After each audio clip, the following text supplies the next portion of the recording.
Simon, this is your product, this is your baby, you've built this at RDM. What's the purpose behind it? Yeah, so this is a last mile transport solution. So the idea of this vehicle is there will be a fleet of these vehicles in the town or city where they're operating.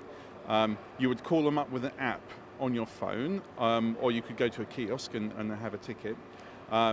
It will come to you without anybody in it. You'll get in it, it'll give you a passcode to open the door, you'll get in it and it'll take you to where you've already told it, where you wanted to go from the app. Yeah. So what's the benefit to society, let's say? Okay, so the idea is that you'd have a fleet of these vehicles that would be running around, and rather than having everyone having their own personal car and then using it for 5% of the time and parking it for 95% of the time, the idea of these vehicles is that they're very heavily utilised and they're on on-demand service.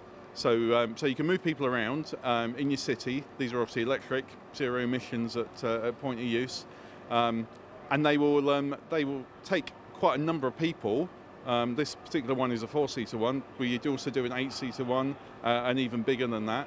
And they run on the pedestrian precinct areas. So you get in it at the park and ride, and you can drive with it all the way down to the local shops in the middle of the city centre. There's even some plans to drive through some of the shopping malls in city centres. So unlike a taxi, it doesn't talk to you on the way? Well, of course you can interact with it. It has a VR system, virtual reality system in this particular one. But have you designed, you've manufactured, you've done everything? This is solely RDM's product? Yeah, so we're a little Coventry-based company. We're the same company that did the Lutz Pathfinder vehicles for the Transport Systems Catapult, which is a project that's running in Milton Keynes. So we had a head start because the Transport Systems Catapult nominated us. It was an open engineering bid competition. We won that bid and engineered those vehicles, 3 of them, for the Transport Systems Catapult. With the learning that we had from doing that project and with the growing market that is appearing, we thought, hey, we can do this. We can build a slightly bigger one, so a 4-seater one rather than the 2-seater we built before. We can take some learning and some experiences, and and we could go ahead and we have all the different facets you need to build an autonomous vehicle. So we have the engineering of the mechanical vehicle. This vehicle isn't based off some other vehicle. It's completely from the ground up designed for this purpose. We have all the computing technology. We have the control systems. We have the ability to safety engineering. So we've used people like Myra to do a safety analysis of this vehicle and the system.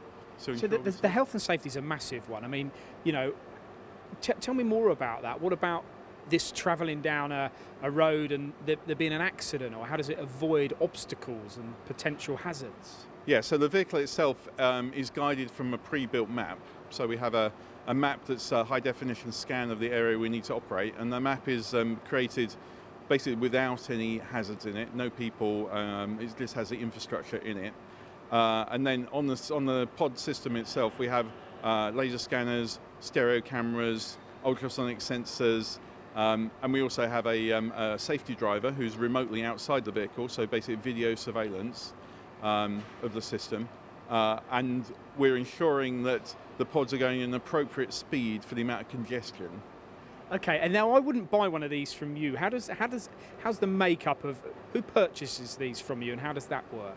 Yeah, so the intention is that there would be a fleet of these operated by a fleet operator, similar to a bus company, that kind of model. So they would be contracted by city councils, town councils to provide some transport.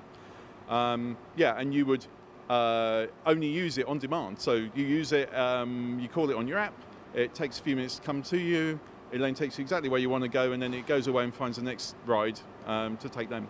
And this is a model, there's no windows in this one, but are you anticipating that a final product would have windows within it?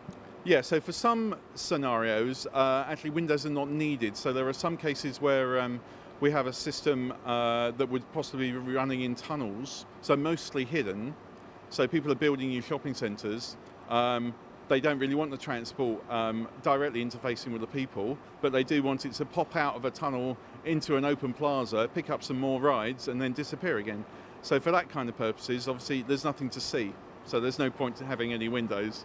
And having a virtual reality inside gives you all sorts of other benefits You could watch a movie. You can watch movies. You could be in the movie. You could be in a 3D game when you're running. You could, play your Minecraft when you're running down to the shops and back.